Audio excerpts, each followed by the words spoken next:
Selamat bergabung dengan channel YouTube saya Kardi Papahan. Pada kesempatan ini mengedepankan sebuah rubrik hukum tentang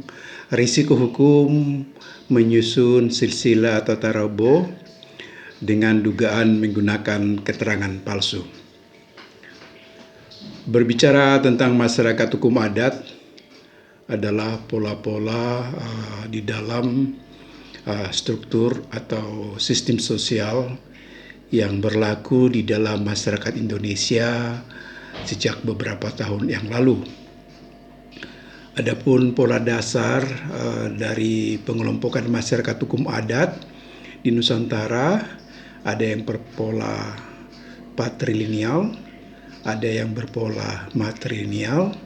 dan ada juga yang berpola bilateral. Dikaitkan dengan masyarakat hukum adat, maka dapat dikatakan bahwa khususnya di wilayah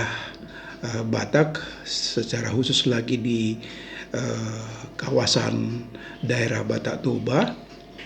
masyarakat hukum adat terbentuk karena pola atau dasar hukum patrilineal yang dihubungkan dengan garis karena adanya ikatan hubungan darah dari sisi garis ayah yang disebut juga hubungan genealogis. Marga atau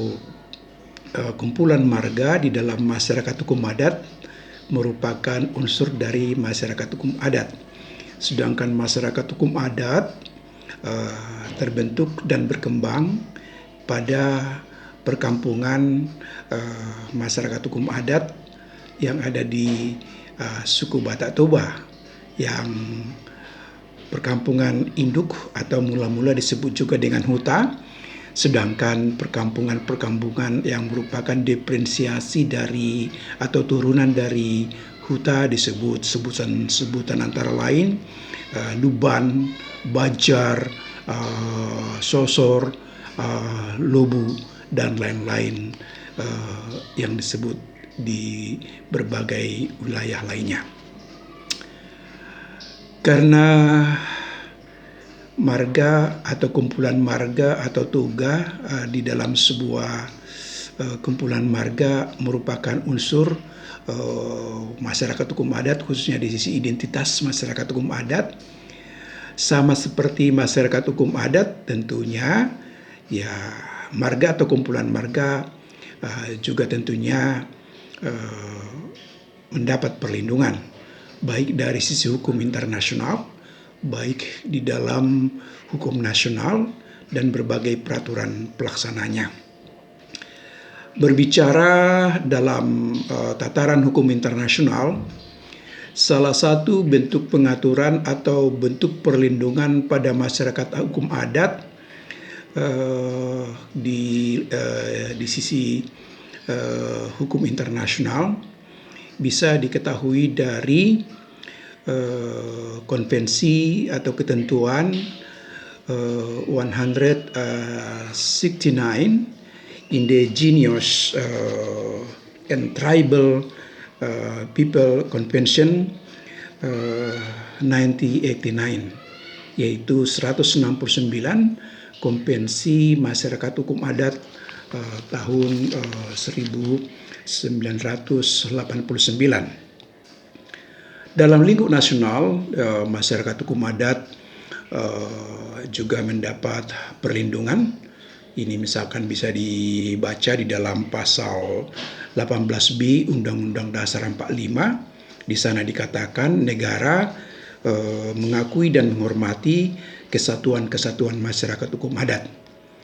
Sedangkan ketentuan lainnya di konstitusi misalkan bisa dibaca di pasal 28I Undang-Undang Dasar 45 yang menyatakan identitas budaya dan hak masyarakat hukum atau masyarakat tradisional dihormati selaras dengan perkembangan zaman dan peradaban. Jadi di konstitusi atau di hukum dasar antara lain Undang-Undang 45 khususnya di batang tubuh di pasal 18B Undang-Undang 45 dan di pasal 28I Undang-Undang 45, masyarakat hukum adat mendapat perlindungan. Berangkat dari hal tersebut, tentu jika misalkan mau menyusun atau mau menyempurnakan susunan struktur marga atau kumpulan marga di masyarakat hukum adat, ya sebaiknya selalu didasarkan kepada bukti-bukti koheren dan tentunya tidak hanya cukup dengan satu alat bukti, tapi dilihat dengan alat-alat bukti atau beberapa alat bukti yang bersamaan satu sama lain, supaya tidak sampai menimbulkan konflik di dalam masyarakat hukum adat atau tidak sampai merugikan anggota masyarakat hukum adat lainnya. Berbicara masalah sisi juridis, ya tentu ada risiko-risiko yang perlu diperhatikan di dalam menyusun susunan marga atau kumpulan marga pada sebuah masyarakat hukum adat. Ya, baik dari sisi risiko hukum perdata maupun dari sisi hukum pidana, di mana risiko-risiko kedua hukum ini pada hukum perdata dengan bisa dibuktikan, misalkan perbuatan melawan hukum, baik hukum tertulis maupun hukum tidak tertulis, di dalam penyusunan tarobo atau silsilah, konsekuensinya yang melakukan ya bisa dikategorikan melakukan perbuatan melawan hukum karena misalkan menggunakan keterangan yang tidak sebenarnya atau palsu. Di dalam sisi hukum pidana, ya sanksi pidana yang perlu diwaspadai, ya itu dengan pidana-pidana yang terkait dengan pidana kurungan. Sanksi-sanksi yang bisa diterima jika misalkan menyusun sebuah kumpulan marga di dalam masyarakat hukum adat dengan menggunakan keterangan yang bukan sebenarnya atau menggunakan keterangan yang palsu. Dalam konteks risiko hukum perdata, untuk mengembalikan atau memulihkan hak dirugikan dalam sebuah struktur marga atau kumpulan marga pada suatu masyarakat hukum adat yang dibuat belakangan misalkan oleh orang atau sekelompok orang secara bersama-sama, misalkan adalah dalam bentuk upaya hukum gugatan perbuatan melawan hukum seperti yang diatur di dalam pasal 1365 Kitab Undang-Undang Hukum Perdata. Sedangkan dari sisi hukum pidana, yang perlu diperhatikan adalah beberapa ketentuan-ketentuan pidana, misalkan dari tindakan yang menyusun susunan kumpulan marga di dalam suatu masyarakat hukum adat dengan menggunakan keterangan palsu atau keterangan yang bukan sebenarnya karena misalkan minimnya penelitian yang dilakukan sehingga tidak menemukan atau tidak didasarkan fakta-fakta hukum yang sebenarnya, ya bisa misalkan diganjar dengan sanksi pidana ya seperti diatur di dalam pasal 263 Kitab Undang-Undang Hukum Pidana, baik dalam konteks membuat keterangan atau dokumen palsu di dalam menyusun susunan kumpulan marga, dan yang kedua di dalam konteks khususnya di dalam pasal 263 ayat 2 dalam konteks ya menggunakan keterangan atau dokumen palsu di dalam menyusun kumpulan marga atau sebuah toga di dalam masyarakat hukum adat. Jadi pasal 263 Kitab Undang-Undang Hukum Pidana, ya sanksi pidana yang perlu diwaspadai dari ketentuan tersebut adalah adanya ketentuan sanksi pidana kurungan dengan ancaman pidana 6 tahun penjara. Tentu yang terkait dengan penyusunan susunan atau struktur kumpulan marga pada sebuah masyarakat hukum adat tentu perlu diwaspadai dari sisi ya pencemaran atau penghinaan seperti diatur di dalam ya pasal 310 Kitab Undang-Undang Hukum Pidana, di mana dalam konteks misalkan pencemaran atau penghinaan yang dialami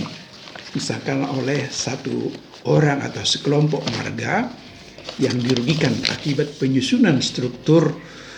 kumpulan marga dalam masyarakat hukum adat yang tidak didasarkan pada keterangan yang sebenarnya, bisa misalkan juga dikaitkan atau dikembangkan dengan Undang-Undang Informasi Elektronik yang berlaku di Indonesia yang disebut juga dengan Undang-Undang Transaksi atau Informasi dan Transaksi Elektronik. Sebagaimana diketahui, Undang-Undang Informasi dan Transaksi Elektronik di Nusantara selama ini diatur di dalam Undang-Undang Nomor 11 Tahun 2008 yang telah disempurnakan dengan Undang-Undang Nomor 19 Tahun 2016, yaitu menyangkut Undang-Undang tentang Informasi dan Transaksi Elektronik yang perlu diperhatikan dalam konteks penyusunan kumpulan marga atau susunan kumpulan marga di dalam masyarakat hukum adat yang diduga menggunakan keterangan atau dokumen yang bukan sebenarnya atau yang palsu, bisa diganjar atau bisa kemungkinan oleh pihak yang dirugikan memproses atau membuat laporan ke instansi penegak hukum, yaitu ketentuan pasal 23 ayat 3 Undang-Undang ITE, junto pasal 45 ayat 3 Undang-Undang ITE yang mengatur hal-hal sebagai berikut. Setiap orang yang dengan sengaja dan tanpa hak mendistribusikan dan atau mentransmisikan dan atau membuat dapat diaksesnya informasi elektronik dan atau dokumen elektronik yang memiliki muatan penghinaan dan atau pencemaran nama baik sebagaimana dimaksud dalam pasal 27 ayat 3, dipidana dengan pidana penjara paling lama 4 tahun dan atau denda paling banyak 750 juta. Itu dia dari sisi undang-undang elektronik yang bisa juga tentunya bisa diancam dengan pasal 28 ayat 2 Undang-Undang ITE junto pasal 45A ayat 2 Undang-Undang ITE yang menyatakan sebagai berikut. Setiap orang yang dengan sengaja dan tanpa hak menyebarkan informasi yang ditujukan untuk menimbulkan rasa kebencian atau permusuhan individu dan atau kelompok masyarakat tertentu berdasarkan atas suku, agama, ras, dan antar golongan atau sara sebagaimana dimaksud dalam pasal 28 ayat 2 dipidana dengan pidana penjara paling lama 6 tahun dan atau denda paling banyak 1 miliar rupiah. Jadi itu ancaman-ancaman pidana yang perlu diperhatikan mulai dari pasal 263 ayat 1 dan ayat 2 Kitab Undang-Undang Hukum Pidana, pasal juga yang terkait dengan pencemaran dan penghinaan sebagaimana dimaksud dan di pasal 310 Kitab Undang-Undang Hukum Pidana atau juga dengan pidana yang terkait dengan hal tersebut sebagaimana diatur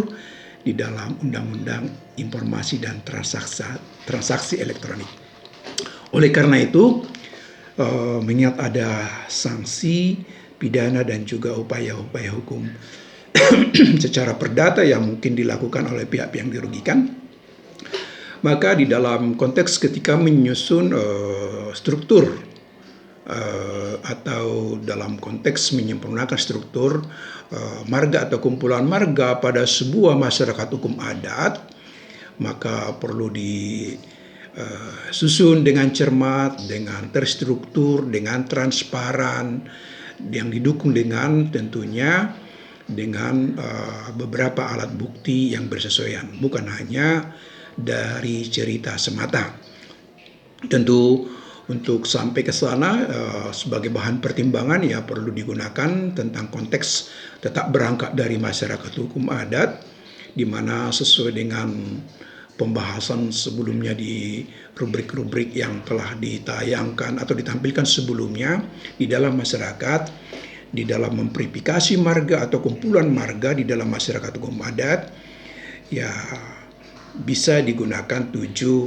variabel yang tentunya dilihat persesuaian satu sama lain. Di antara 7 variabel tersebut antara lain bahwa marga atau kumpulan marga baik di tempat mula-mula maupun di tempat masyarakat hukum adat diteruskan marga atau kumpulan marga tersebut di daerah lain, bisa dikatakan bahwa marga atau kumpulan marga tersebut telah tinggal secara turun-temurun di wilayah geografis dalam waktu yang relatif lama, di daerah geografis yang sama di masyarakat hukum adat tersebut. Sedangkan yang kedua, bahwa marga atau kumpulan marga tersebut di dalam masyarakat hukum adat yang terkait diikat atau dipersatukan dengan ikatan leluhur yang sama. Sedangkan yang ketiga, bahwa marga atau kumpulan marga tersebut memiliki hubungan yang erat dengan tanah, baik yang bisa dimiliki secara perorangan maupun dalam konteks masyarakat yang dimiliki secara kelompok yang disebut juga dengan hak ulayat atau tanah golat atau tanah paripen atau sebutan-sebutan lainnya yang menunjukkan kepemilikan hak bersama di dalam masyarakat hukum adat. Sedangkan yang keempat, bahwa marga atau kumpulan marga di dalam masyarakat hukum adat memiliki hubungan yang erat dengan wilayah masyarakat hukum adat yang terkait ya. Sedangkan yang kelima, bahwa marga atau kumpulan marga tersebut memiliki hubungan yang erat di dalam hubungannya dengan sumber daya alam di masyarakat hukum adat tersebut, misalkan dengan sumber air seperti pancuran, mual dan lain sebagainya, dengan sumber-sumber alam dari hutan, dari tambang, dari sumber-sumber daya alam lainnya. Sedangkan yang keenam, bahwa marga atau kumpulan marga tersebut terikat dengan pemerintahan atau peranata pemerintahan adat setempat, baik sebagai komponen, sebagai pengikut pemerintahan adat maupun sebagai pemimpin-pemimpin adat. Sedangkan yang ketujuh, bahwa marga atau kumpulan marga di dalam sebuah masyarakat hukum adat terikat dengan tatanan hukum adat yang berlaku di dalam masyarakat hukum adat tersebut.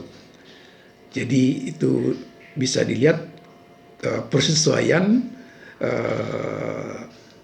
7 variabel masyarakat hukum adat yang bisa digunakan untuk menyusun tentunya tentang verifikasi marga atau kumpulan marga di dalam sebuah masyarakat hukum adat. Sedangkan kedua, di dalam menyusun atau menyempurnakan marga atau kumpulan marga di dalam sebuah masyarakat hukum adat, ya tentunya tetap berangkat dari sebuah hubungan filosofi dasar di dalam masyarakat hukum adat Batak, yaitu Dalihan Natulu atau Tungkunan 3, yaitu hormat marhula-hula, Elek Marburu dan Manat Mardongat Tubuh. Artinya nilai-nilai filosofis di dalam ketiga hal tersebut digunakan tentunya di dalam menyusun atau menyempurnakan marga kumpulan marga di dalam sebuah masyarakat hukum adat supaya sesuai atau relevan dengan konteks masyarakat hukum adat baik di masa lalu maupun di masa kini dan masa yang akan datang. Jadi perlu kehati-hatian, manat mardongat tubuh ya, jangan sembarangan menyusun marga kumpulan marga tanpa didukung dengan keterangan yang benar dan bersesuaian antara satu fakta dengan fakta yang lain, antara satu keterangan dengan keterangan lainnya. Sedangkan berikutnya adalah yang terkait dengan penyusunan dan penyempurnaan masyarakat hukum adat. Ya, penyusunan masyarakat hukum adat atau kumpulan marga di dalam sebuah masyarakat hukum adat ya tentu berangkat dari struktur tarombo atau silsilah yang sudah teruji dan terstruktur dan lengkap. Misalkan kalau di generasi-generasi tertentu, misalkan di generasi yang keempat belum ditemukan misalkan siapa di sana menjadi komponen utama keluarga dalam konteks ke masyarakat hukum adat di suku Batak, misalkan di Batak Toba, belum tahu siapa hula-hulanya, misalkan jangan dulu sebaiknya mengotak-atik susunan atau kumpulan marga. Apabila ditemukan dari misalkan struktur sebuah kumpulan marga dari 19 atau 20, udah ada 18 atau 20 generasi, tapi di generasi keempat misalkan dan di generasi 5 atau di generasi 6 belum tahu misalkan siapa hula-hulanya, ya kan? Jadi dilengkapi dulu dan dipastikan dulu, diverifikasi dengan baik sebelum misalkan merubah di sisi generasi yang pertama, kedua, ketiga, supaya nanti tidak sampai menimbulkan ya kerugian bagi pihak-pihak lain yang merupakan anggota dari sebuah kumpulan marga ya. Nah, juga tentunya ya perlu dilihat dari sisi fakta juridis sebagai hal yang berikutnya perlu diperhatikan di sisi keempat, yaitu ya memang faktor-faktor juridis bagaimanapun baik di masa sebelum penjajahan, pada masa penjajahan kolonial seperti Belanda, di era kemerdekaan tentu sudah ada unsur-unsur juridis di dalam mengelompokkan masyarakat hukum adat atau mengelompokkan marga atau kumpulan marga dalam masyarakat hukum adat. Baik di era kolonialis atau di era penjajahan maupun setelah era kemerdekaan, baik dalam bentuk dokumen hukum tertulis maupun dokumen hukum yang tidak tertulis. Tentu ya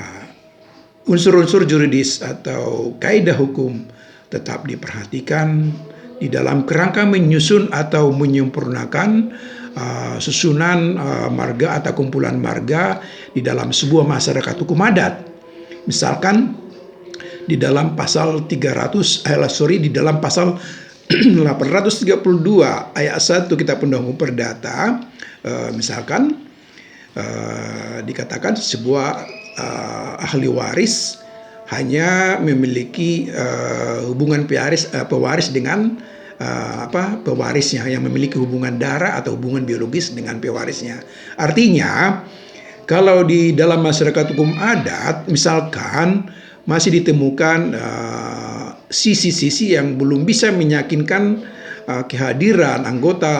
kumpulan marga memiliki hubungan biologis atau hubungan darah dengan pewaris atau dengan leluhur di generasi pertama, maka misalkan jangan dulu langsung menyusun atau menyempurnakan sebuah struktur atau susunan marga di dalam sebuah masyarakat hukum adat, supaya jangan sampai nanti menimbulkan misalkan risiko-risiko hukum baik secara perdata maupun ya pidana. Nah, dalam konteks lain yang memang perlu diperhatikan di dalam menyusun atau menyempurnakan susunan marga atau kumpulan marga di dalam sebuah masyarakat hukum adat adalah dalam konteks bahwa tetap berangkat dari fakta, mungkin nanti untuk elemen-elemen tertentu bisa diikat dengan opini atau dengan pendapat atau dengan perkiraan tentunya, tapi setelah hubungan-hubungan antar generasi bisa dirangkai di dalam sebuah fakta yang khususnya bisa diambil kesesuaian antara variabel 1 dan variabel 7 sebagaimana disebutkan di dalam konteks bagian nomor 1, yaitu menyusun marga atau kumpulan marga dalam sebuah masyarakat hukum adat dalam konteks masyarakat hukum adat. Itulah hal-hal yang perlu diperhatikan di dalam kerangka menyusun beberapa marga atau kumpulan marga di dalam masyarakat hukum adat. Dari hal tersebut dapat dikatakan adalah sewajarnya menggunakan beberapa alat bukti yang bersesuaian di dalam menyusun atau menyempurnakan tarombo atau sulsila supaya bisa diterima, bisa dimaklumi, bisa dipahami oleh seluruh anggota masyarakat hukum adat yang mungkin saja sudah ada dari sekitar 450 tahun yang lalu hingga saat ini. Jadi sekali lagi ya, marga yang adalah merupakan unsur dari masyarakat hukum adat adalah mendapat perlindungan dari sisi hukum baik di level hukum internasional, hukum nasional, dan tadi sudah dikedepankan beberapa ketentuan pentingnya sehingga kalau ada kekeliruan di dalam penyusunan dan penyempurnaan marga atau kumpulan marga di dalam sebuah masyarakat hukum adat tentu harus dilakukan koreksi ya, supaya jangan sampai menimbulkan ya risiko-risiko hukum yang tidak perlu terjadi di kemudian hari. Sekian dari saya, Kardi Papahan. Ya, topik ini di channel YouTube Kardi Papahan perlu di-like, subscribe, dan juga tentunya di-share supaya nanti dilanjutkan pada pembahasan rubrik hukum berikutnya yang bisa dikedepankan melalui rubrik ini. Terima kasih, salam sehat.